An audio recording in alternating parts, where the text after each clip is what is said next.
जो है वो डेफिनेशन ये है कि कोई भी रॉ मटेरियल या कोई मटेरियल जो गलत जगह पे पड़ा हुआ है वो which is lying at the wrong place is called as a waste material. Waste. And the main thing in waste management is that since we are a developing country, we need to make the maximum out of waste. Making maximum out of waste means that we need to recycle it as much as possible and reuse it as much as possible.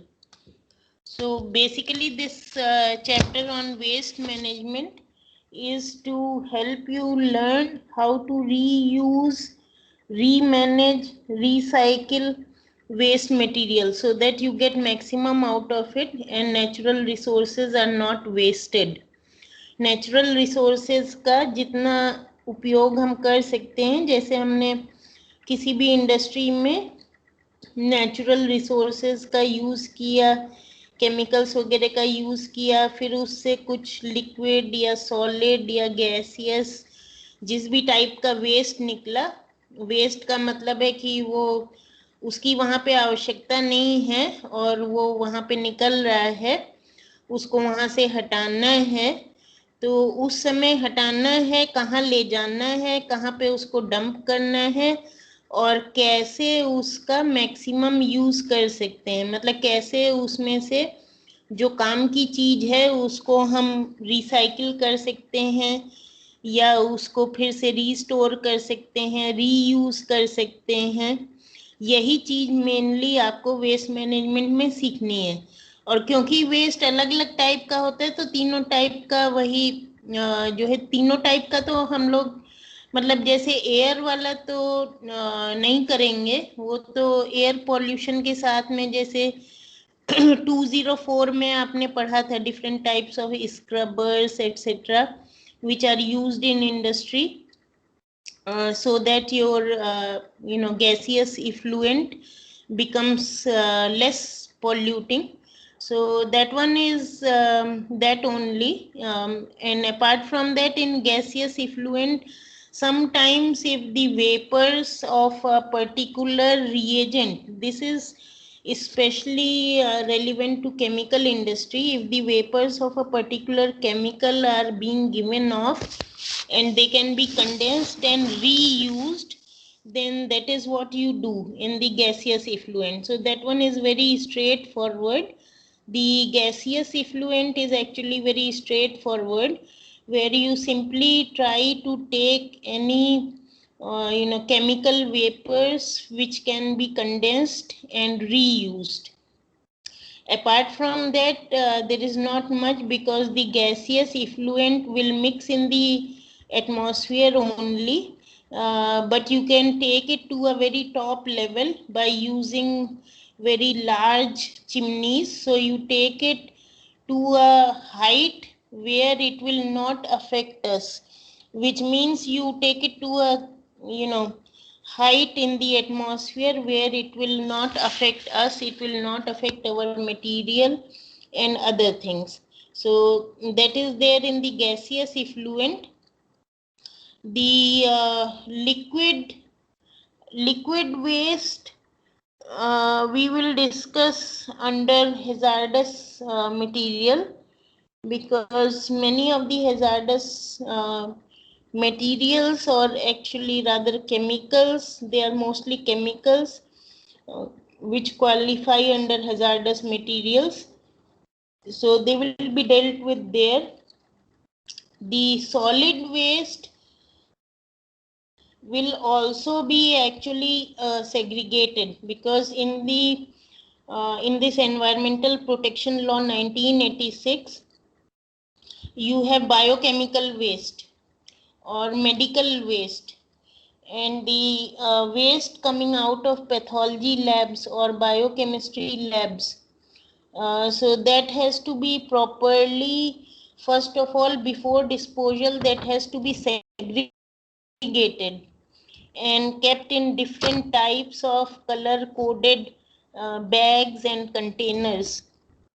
तो उसका अलग ही हिसाब चलता है। Biomedical waste biochemistry lab से, pathology lab से, hospital से, इन सब से निकलने वाला जो वेस्ट मटेरियल है वो बायोमेडिकल वेस्ट मैनेजमेंट में करेंगे, जिसमें सबसे पहले तो उसका रख रखाव, क्योंकि उनको अलग अलग टाइप के कलर कोडेड कंटेनर्स में और बॉक्सेस वगैरह में, बैग्स में रखा जाता है। सबका अलग अलग कोडिंग होता है, तो उनमें उनमें रखा जाता है और फिर सबका अलग अलग तरीके से डिस्पोजल किया जाता है या इंसिनरेशन किया जाता है। इंसिनरेशन का मतलब होता है बर्निंग, जो अगेन वही 204 में कराया था कि कैसे इंसिनरेशन करते हैं in presence of sufficient oxygen. अभी यहाँ पे आज जो कराएंगे वो मोस्टली वो वाला वेस्ट है जो हाउस होल्ड से निकलता है और टिपिकली जो कचरा जो सड़कों के किनारे और कम्युनिटीज में जो जमा हो जाता है, उस वेस्ट का डीलिंग कैसे होना चाहिए, कैसे उसका मैनेजमेंट होना चाहिए, वो आज कराएंगे सॉलिड वेस्ट मैनेजमेंट में, जिसमें कि मतलब मिक्स्ड सॉलिड वेस्ट है और उसमें जो है बायोमेडिकल वेस्ट नहीं आता है या हैजार्डस वेस्ट नहीं आता है और नहीं होना चाहिए, क्योंकि बायोमेडिकल वेस्ट और हैजार्डस वेस्ट एकदम अलग अलग तरीके से मैनेज किए जाते हैं। और जो जनरल सॉलिड वेस्ट में आता है ये एकदम जनरल सॉलिड वेस्ट है, जिसमें एक्चुअली मतलब मॉइस्चर काफी ज्यादा होता है, क्योंकि इसी में जो है घरों का हाउस होल्ड वाला वेस्ट आता है। हाउस होल्ड वाले वेस्ट में प्रोबेबली मॉइस्चर जो है वो बहुत ज्यादा रहता है, जिसकी वजह से इसका इंसिनरेशन एक्चुअली प्रॉपर नहीं हो पाता है। तो इसके लिए जो बेस्ट ऑप्शंस होते हैं डंपिंग के, मतलब डंपिंग ही करते हैं लेकिन जैसे सड़कों के किनारे जमा कर देते हैं, that is not the way to manage this type of solid waste. उसका जो प्रॉपर जो मैनेजमेंट है वो ये आज सॉलिड वेस्ट मैनेजमेंट में कराएंगे। तो आई थिंक ये वाला पीडीएफ शायद यहीं से स्टार्ट होता है ना, वेस्ट मैनेजमेंट वाले पेज से, मेरे ख्याल से, मुझे याद नहीं है ढंग से। I think it starts with this page where you have this heading waste waste management. हाँ, so यहाँ पे जस्ट एक जनरल वेस्ट की डेफिनेशन दी हुई है कि waste is a valuable raw material located at a wrong place. It can be converted into useful products by making use of appropriate processing technology. A country with limited resources can hardly afford to ignore any kind of resource material. Many of the wastes are at present used or reused in uneconomic manner or left completely unutilized, causing a great hazard to the human environment. National waste can contribute significantly towards national wealth through a sustainable national policy and planning. तो वो तो ठीक है, वही जो अभी बताया कि उसका मैक्सिमम यूज हम लोगों को करने की जरूरत है। अब नेक्स्ट पेज पे जाइए जिसमें सॉलिड वेस्ट की कैटेगरीज दी हुई हैं। जैसे आज तो जो बताएंगे वो मिक्स्ड वेस्ट का मैनेजमेंट बताएंगे, क्योंकि इंडिया में अनफॉर्चुनेटली अभी भी अब जैसे बायोमेडिकल वेस्ट का काफ़ी सेग्रीगेशन जो है वो करने लगे हैं और पैथोलॉजिकल लैब्स में भी अब काफ़ी स्ट्रिक्टनेस रहती है कि ये जो ग्लास के वायल्स हैं वो इधर डालो, सिरिंज इधर डालो, वो करो। एटलीस्ट बड़े बड़े हॉस्पिटल्स में तो बायोमेडिकल वेस्ट का मैनेजमेंट अभी काफ़ी स्ट्रिक्टली उसको एडहियर करते हैं, लेकिन कुछ जगहों पे अभी भी जो है नहीं एडहियर करते हैं। तो सबसे पहले तो सॉलिड वेस्ट में जैसे अभी बताया था मॉइस्चर, एक्चुअली मॉइस्चर कंटेंट और कार्बन कंटेंट उसके अकॉर्डिंग जो सॉलिड वेस्ट तरह तरह के हो सकते हैं उनका क्लासिफिकेशन करते हैं, क्योंकि उसके बेसिस पे इसलिए करते हैं क्योंकि कार्बन कंटेंट और मॉइस्चर कंटेंट के बेसिस पे ही आप डिसाइड कर सकते हो कि उसको इंसिनरेट कर सकते हैं कि नहीं कर सकते हैं, क्योंकि जो जिसमें मॉइस्चर ज़्यादा है that will not incinerate well, okay, because it will be very difficult to burn something which has moisture in it. So that is very difficult to completely incinerate. The solid waste which has a lot of carbon can be, and if it is dry, that can be easily incinerated, and incinerated to, you can ensure that it is incinerated properly, which means it is burnt properly in presence of sufficient amount of oxygen, so that it is completely converted to carbon dioxide and water. If the waste, solid waste, if it is having a lot of carbon, then on burning it will be converted to carbon dioxide and water vapor. तो ये है. अब सबसे पहले इसमें थोड़ा बड़े font में सॉलिड वेस्ट की डेफिनेशन दी हुई है कि solid waste arises from various human activities and which is normally discarded as useless or unwanted. It consists of highly heterogeneous mass of discarded material from the urban community as well as the more homogeneous accumulation of agricultural, industrial and mining waste. तो ये agricultural waste जहाँ पे होता है वो तो सारा इकट्ठा, जहाँ पे फार्मिंग होती है वहाँ पे ढेर सारा एग्रीकल्चर का वेस्ट निकलता है. एग्रीकल्चर वाले वेस्ट का भी मैनेजमेंट बहुत ही इंटरेस्टिंग है, क्योंकि एग्रीकल्चर वाले वेस्ट में बहुत सारे वेस्ट को तो अभी टीवी में भी बहुत कुछ दिखाते हैं कि उसको कलेक्ट करके उसको कैसे आप उसमें कंपोस्ट में कन्वर्ट कर सकते हैं, और वो वही लोग मतलब जो है फार्मर्स ही उसको एग्रीकल्चरल वेस्ट को कलेक्ट करके they can convert it to compost, and that will be of benefit to them only, because then they just use it like fertiliser. तो वो मतलब अपना खुद का जो अपने क्रॉप से जो वेस्ट निकलता है उसको खुद ही उसको कंपोस्ट में कन्वर्ट करके बजाय ढेर सारा फर्टिलाइजर खरीदने के उसको एज फर्टिलाइजर उसको यूज कर सकते हैं. So that is of benefit to them only. Agricultural waste का मैनेजमेंट तो बेसिकली इस टाइप का होता है कि किसको बर्न कर सकते हैं और किसको जो है वो कंपोस्ट में कन्वर्ट कर सकते हैं, जिससे कि वो फर्टिलाइजर बन जाएगा उन्हीं के यूज के लिए. फिर जो है इंडस्ट्रियल और माइनिंग वेस्ट ये अलग रहते हैं, क्योंकि इंडस्ट्रियल वेस्ट में ऐसे बताना बड़ा डिफिकल्ट है, क्योंकि वो तो टाइप ऑफ इंडस्ट्री पे डिपेंड करता है कि वो कैसा वेस्ट जो है जनरेट करते हैं और उसका क्या करना है या क्या कर सकते हैं या कैसे उसको रीयूज कर सकते हैं, वो तो टाइप ऑफ इंडस्ट्री पे डिपेंड करता है. So industrial waste varies from industry to industry. Its management also varies from industry to industry. Mining waste is also very different and is dealt with very differently. So basically what you are left with is the waste from that is domestic waste, what we call as domestic waste coming out of houses, and then biomedical waste.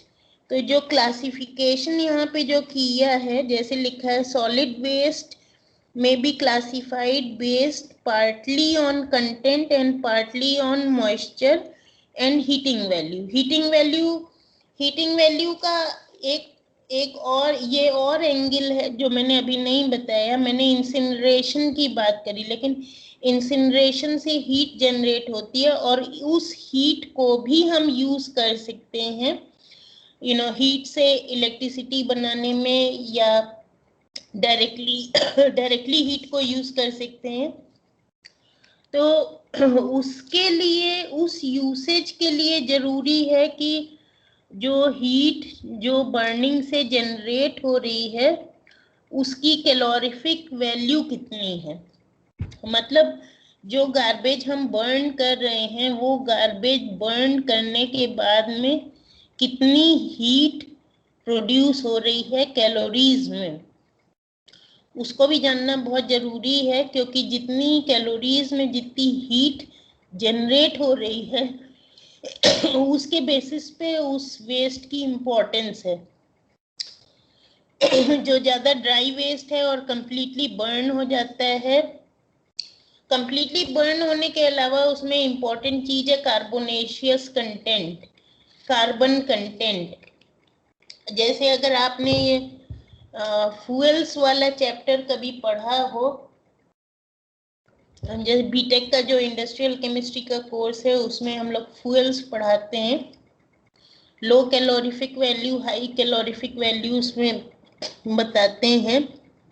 तो basically जब किसी चीज को burn करते हैं तो उसका conversion carbon dioxide, water, इसमें जब कन्वर्जन होता है, और बर्न किसको करते हैं, कैलोरीफिक वैल्यू किसकी होती है, जिसमें कार्बन, हाइड्रोजन, ऑक्सीजन ये हो। ऑक्सीजन भी कम, बेसिकली कार्बन होना चाहिए। कार्बन जितना ज्यादा से ज्यादा होगा उसकी कैलोरीफिक वैल्यू उतनी ज्यादा होगी। खाली कार्बन तो होगा नहीं, तो कार्बन, हाइड्रोजन, मतलब हाइड्रोकार्बन्स जो हैं they have the maximum calorific value. तो यही दिया है कि सॉलिड वेस्ट का जो क्लासिफिकेशन है वो उसके मॉइस्चर कंटेंट और कंटेंट का मतलब है कि कार्बोनेशियस मटेरियल, और heating value means calorific value, उसके बेसिस पे हम सॉलिड वेस्ट का क्लासिफिकेशन करते हैं। और 5 टाइप्स ऑफ सॉलिड वेस्ट में क्लासिफाई करते हैं: garbage, rubbish, pathological waste, industrial waste and agricultural waste. इसमें अलग अलग बुक्स में अलग अलग क्लासिफिकेशन हो सकता है। जैसे पैथोलॉजिकल वेस्ट को ही मैंने नाम दिया बायोमेडिकल वेस्ट, और गार्बेज और रबिश में मैंने जो है डिफरेंशिएशन अभी नहीं बताया, उसको दोनों को कंबाइन करके मैंने कहा हाउस होल्ड वेस्ट। तो गार्बेज और रबिश में जो डिफरेंस है that is based on moisture content and calorific value. So I didn't differentiate between them. They are both mainly coming out of household. So they are household waste. Then pathological waste, which means biomedical waste. Industrial waste is different. That depends on industry to industry, varies from industry to industry. And agricultural waste is waste coming out of farming. अब एक एक के बारे में देखें। Garbage के लिए लिखा है refers to putrescible solid waste constituents produced during the preparation or storage of meat, fruit, vegetables, etc. These wastes have moisture content of about 70% and heating value of around 6 into, इसको ठीक कर लेना, ये 10 to the power 6 है जो ऐसे छप गया है इसमें, 6 एंड हीटिंग वैल्यू या मतलब calorific value of 6 into 10 to the power 6 joule पर किलोग्राम। मतलब इस टाइप का अगर 1 किलोग्राम वेस्ट, 1 किलोग्राम गार्बेज अगर बर्न करेंगे तो 6 into 10 to the power 6 joules energy, heat energy भी नहीं, मतलब एनर्जी का ही फॉर्म है, हीट जो है वो प्रोड्यूस होगी in terms of heat, in the form of heat निकलेगी, गर्मी निकलेगी जलाने पे। और इसमें गार्बेज में वो वाला सॉलिड वेस्ट, उसको हम गार्बेज कहते हैं जिसमें कि 70% मॉइस्चर होता है, और इसी टाइप का वेस्ट हम लोगों के घरों से निकलता है। It contains about 70% moisture. So it contains a lot of moisture, and therefore this calorific value or the heating value is actually quite low. Rubbish जो है उसमें मॉइस्चर कंटेंट थोड़ा कम होता है, जैसे दिया है, तो उसको फिर रबिश बोलते हैं. Refers to non putrescible. अच्छा, पिट्रेसिबल और नॉन पिट्रेसिबल का मीनिंग है, पिट्रेसिबल जो है वो टिपिकली उसके लिए आता है जैसे हाउस होल्ड में जो खाने पीने वाला जो वेस्ट मटेरियल रहता है, जो कुछ खाते पीते हैं उसमें जो बचा हुआ फेंक देते हैं. पिट्रेसिबल का मीनिंग होता है जो सड़ने वाला, जो सड़ जाता है टाइम के साथ में. तो उस टाइप का फूड मटेरियल वाला वेस्ट जब हम वेस्ट में फेंक देते हैं गार्बेज में, तो वो जो है डेली, जैसे garbage, house hold garbage daily clean किया जाता है इसीलिए, नहीं तो वो पिट्रेसिबल होता है, उसमें से स्मेल आने लगती है, वो सड़ने लगता है. पिट्रेसिबल मीन्स जो सड़ने लगता है. और रबिश जो है वो उस टाइप का वेस्ट होता है जो जैसे ये फटे पुराने कपड़े, ये वो इस टाइप की other things other than you know this material, other than other than stuff that we eat. So all those things are actually rubbish. So they don't have moisture. जैसे क्लोथिंग फेंक दिया और कुछ कंटेनर्स फेंक दिए या कार्डबोर्ड की चीजें फेंक दी, तो वो सब जो है नॉन पिट्रेसिबल है, वो सड़ता नहीं है और वैसे ही पड़ा रहेगा, वो रबिश कहलाता है. और उसमें मॉइस्चर भी कम होता है इसीलिए सड़ता नहीं है. It refers to non putrescible solid waste constituents, either combustible और नॉन कंबस्टिबल. अब रबिश में दोनों टाइप के आ जाते हैं, क्योंकि जैसे कपड़ा है जल्दी नहीं जलेगा, कोई दूसरी चीज है जैसे हल्के वाला पॉलीमर है वो हीट में जल्दी जल जाएगा, कोई ज्यादा स्ट्रॉन्ग पॉलीमर की बनी हुई चीज फेंक दी हो जल्दी नहीं जलेगी, इस टाइप से. क्योंकि रबिश में तमाम तरह की चीजें आ जाती हैं, तो डिपेंड करता है, कुछ जो हैं वो कंबस्टिबल होंगी और कुछ जो है नहीं कंबस्टिबल होंगी. So it contains both combustible material as well as non combustible solid waste. Garbage में जो है कंबस्टिबल तो क्या मतलब एक्चुअली कम ही कंबस्टिबल होता है, क्योंकि मॉइस्चर कंटेंट 70% होता है, तो बड़ा मुश्किल से जलेगा और कैलोरीफिक वैल्यू जो है वो इसीलिए बहुत कम होती है. बट एनीवे वो तो अलग हो गया. गार्बेज मतलब बेसिकली खाने पीने वाला वेस्ट हो गया. रबिश में और हर टाइप का हो गया, जैसे दिया है combustible waste will include paper, wood, scrap, rubber, leather, etc. इस टाइप की चीजों की लकड़ी की, कागज की बनी हुई चीजें जो हम फेंक देते हैं वो सब जल जाती हैं, कंबस्टिबल होती हैं. और नॉन कंबस्टिबल में जैसे मेटालिक कोई चीज फेंक दी, कांच की फेंक दी, सिरेमिक का कुछ टूटा हुआ फेंक दिया, ये सब नॉन कंबस्टिबल होता है. क्योंकि सिरेमिक बेसिकली क्या है, it's a very hard cross linked polymer.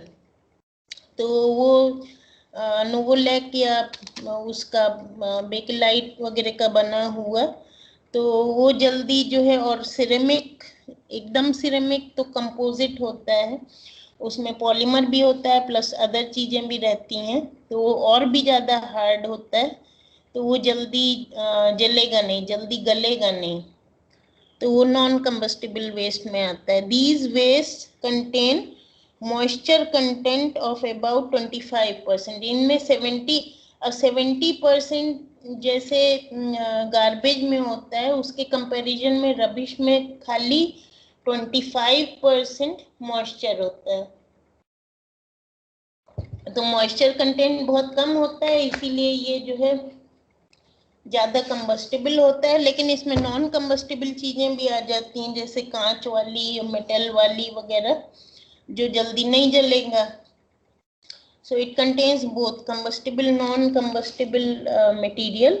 with about 25% moisture content, and heating value is 15 into 10 to the power 6 joule per kilogram. So heating value as compared to 6 into 10 to the power 6 joules per kilogram, it is 15 into 10 to the power 6 joule per kilogram.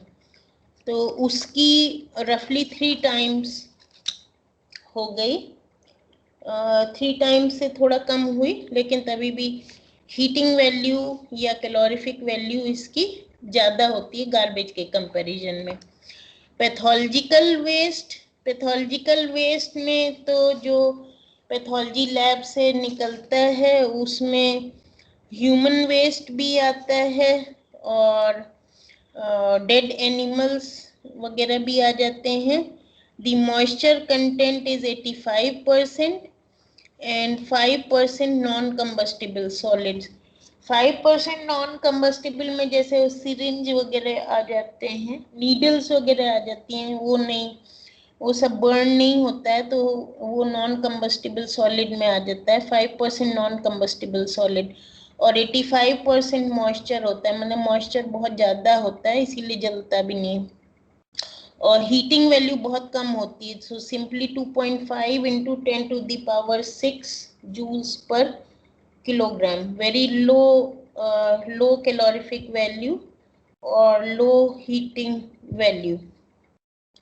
Industrial waste में इसीलिए उसकी ना तो heating value ना moisture कुछ नहीं दिया है, क्योंकि इंडस्ट्रियल वेस्ट में क्या देंगे। इंडस्ट्रियल वेस्ट तो डिपेंड करता है कि किस चीज़ की इंडस्ट्री है, it varies from industry to industry. पता नहीं जिस चीज़ की इंडस्ट्री होगी उसके अकॉर्डिंग उसका वेस्ट मटेरियल होगा। और इंडस्ट्रीज टिपिकली जैसे chemicals, paints, sand, metal ore processing, fly ash, sewage treatment, sludge etcetera, ये सभी कुछ जो है इंडस्ट्री में वेस्ट में निकल सकते हैं। कुछ इस टाइप की चीज़ें निकलती हैं। केमिकल्स सबसे ज़्यादा होते हैं और बाकी तो कुछ मेटेलिक चीज हो सकती है, मेटेलिक ओर अगर वो यूज कर रहे हैं तो कुछ बचा हुआ ओर निकल रहा है मेटल का, या फिर कोई केमिकल ज़्यादातर केमिकल तो निकलते ही हैं। और सीवेज होता है क्योंकि कहीं ना कहीं पानी वानी यूज करते हैं। फ्लाई ऐश होती है, फ्लाई ऐश तो खैर कुछ ना कुछ ऐश कंटेंट वही जो बनता है वो फ्लाई ऐश, उसको इसलिए बोलते हैं कि फ्लाई ऐश का मतलब कि वो उस टाइप की ऐश होगी जो मतलब केमिकल की ऐश बची हुई, केमिकल जलाने के बाद में जो ऐश होगी वो उसको फ्लाई ऐश बोलेंगे। या केमिकल प्रोसेस के बाद में जो कुछ पार्टिकुलेट मैटर जो रह जाएगा वो फ्लाई ऐश कहलाएगा। तो इस तरीके से ये different types of solid waste हो गए। The principal sources of solid waste are domestic, commercial, industrial and agricultural activities. इन सभी से सॉलिड वेस्ट निकलता है, मतलब डोमेस्टिक से तो निकलता ही है और कमर्शियल इंडस्ट्री से निकलता है, या फिर उसके अलावा और किसी भी कमर्शियल शॉप से किसी भी जगह से निकलता है वेस्ट, सॉलिड वेस्ट। एग्रीकल्चर से निकलता है। Waste are considered together as the so called urban waste. वो तो अर्बन वेस्ट क्या, वही रबिश और गार्बेज जिसको हम लोग कहते हैं गार्बेज डिस्पोजल। अनफॉर्चुनेटली हमारे कंट्री में सेग्रीगेशन जो है वो बहुत कम करते हैं, तो सॉलिड वेस्ट में जस्ट गार्बेज करके सब कुछ उसी में, सब कुछ गार्बेज में ही चला जाता है। सेग्रीगेशन उसका बहुत कम करते हैं, और जिस कंट्री में सेग्रीगेशन बहुत कम करते हैं उसमें डिस्पोजल के ऑप्शंस कम हो जाते हैं, क्योंकि जब अलग अलग सेग्रीगेशन करते हैं तो फिर तो सेग्रीगेशन के अकॉर्डिंग उसमें जो चीज है उसके उसके अनुसार उसका डिस्पोजल किया जाता है। अब जब सेग्रीगेशन किया नहीं है, उसमें सारी चीजें मिक्स्ड हैं, तब फिर उसका डिस्पोजल जो है वो बहुत डिफिकल्ट हो जाता है, क्योंकि उसमें हर तरीके की चीज मिक्स्ड है।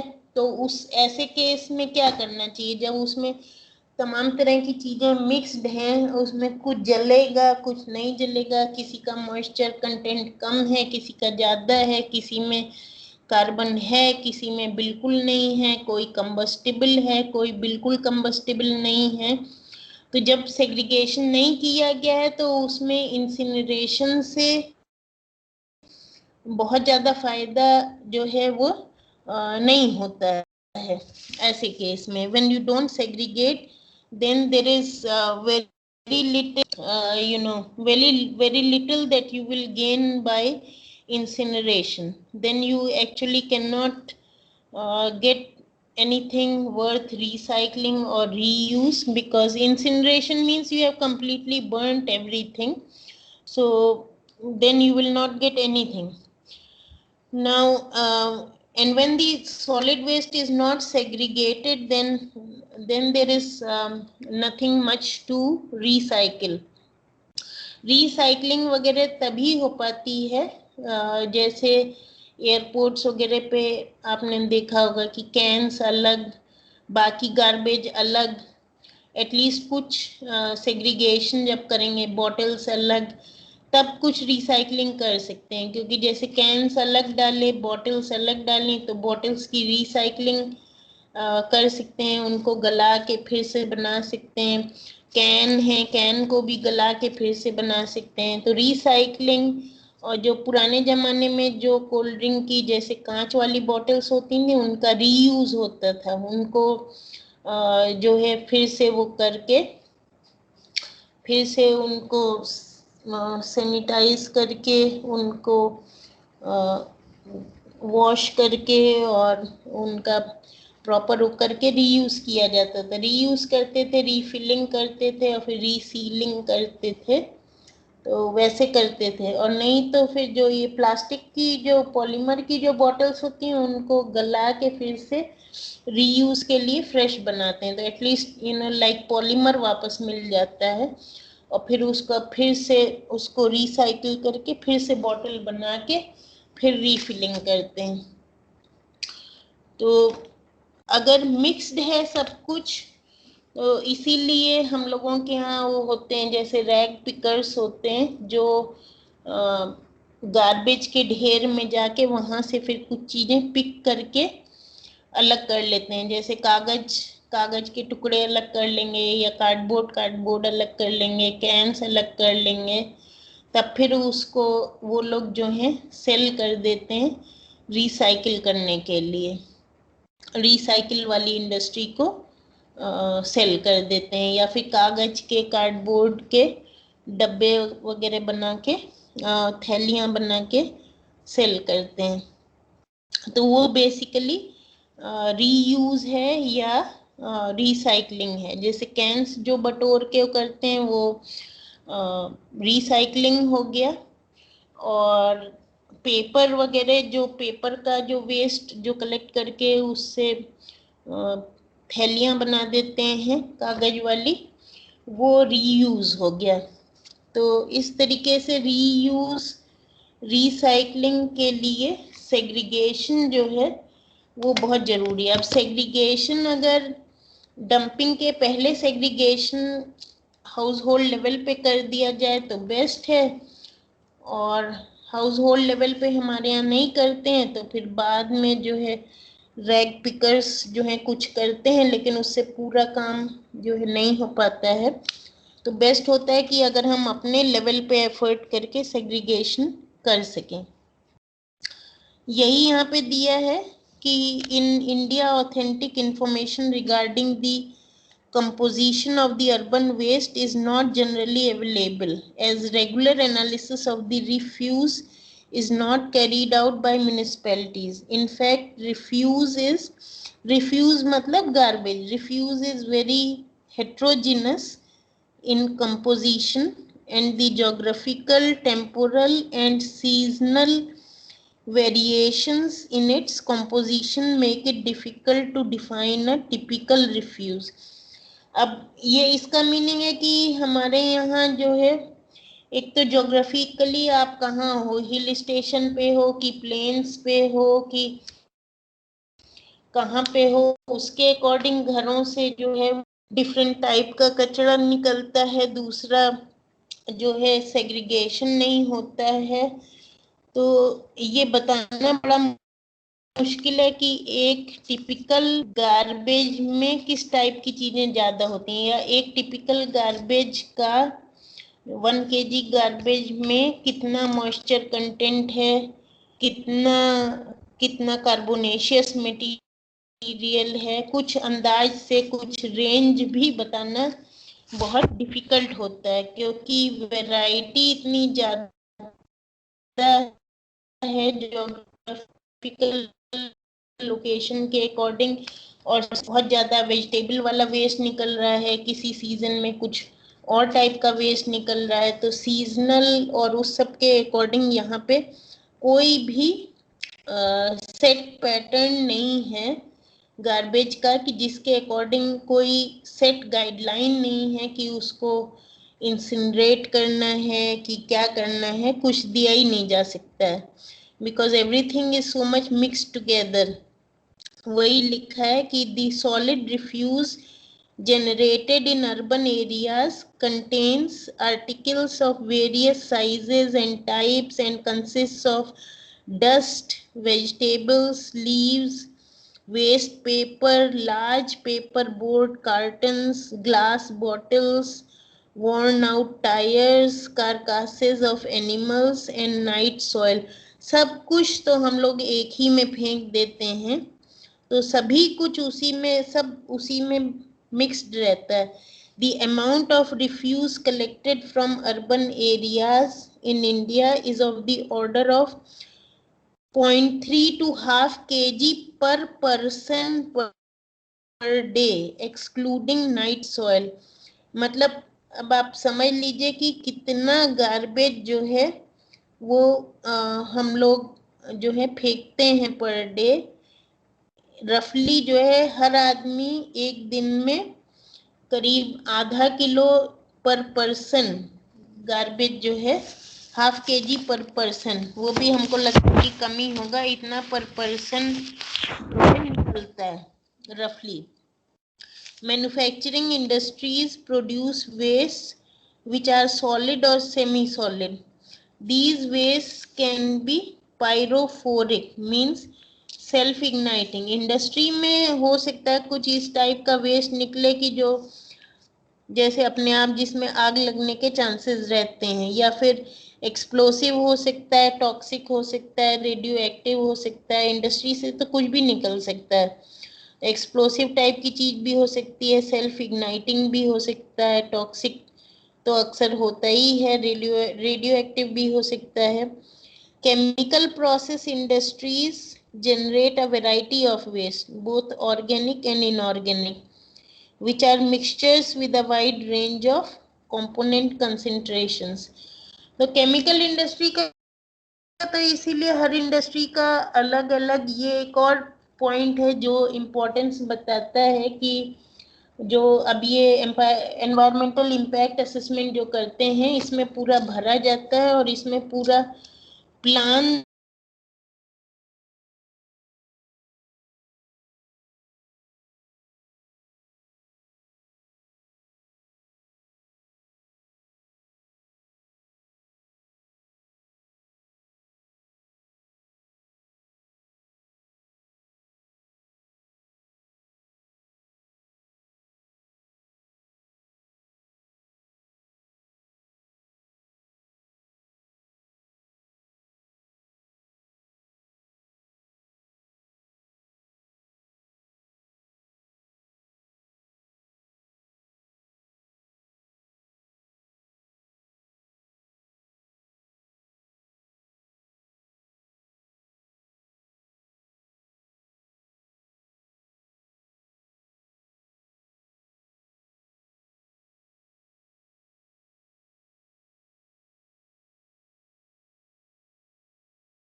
Hello.